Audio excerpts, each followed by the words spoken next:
Reading of the day, October 1st. A reading from the book of Nehemiah. 2:1-8.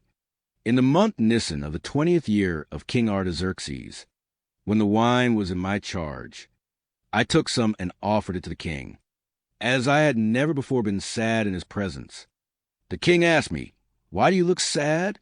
If you are not sick, you must be sad at heart." Though I was seized with great fear, I answered the king, "May the king live forever.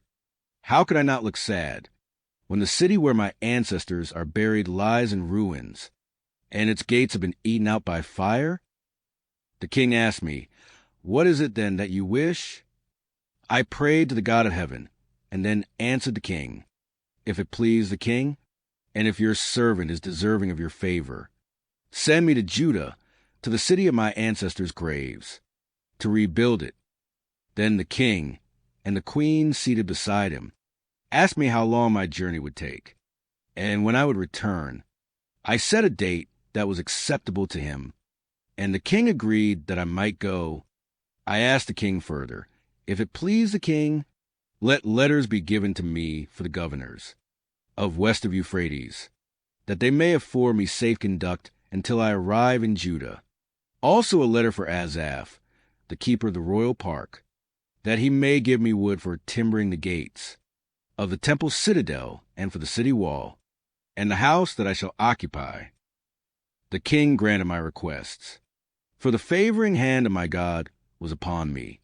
Gospel of the day, from the Gospel according to Luke, 9:57-62.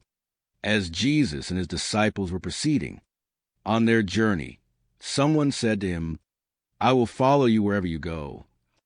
Jesus answered him, "Foxes have dens and birds of the sky have nests, but the Son of Man has nowhere to rest his head." And to another he said, "Follow me." But he replied, "Lord, let me go first and bury my father." But he answered him, "Let the dead bury their dead, but you go and proclaim the kingdom of God."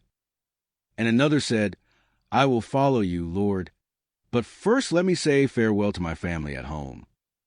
Jesus answered him, "No one who sets a hand to the plow and looks to what was left behind is fit for the kingdom of God."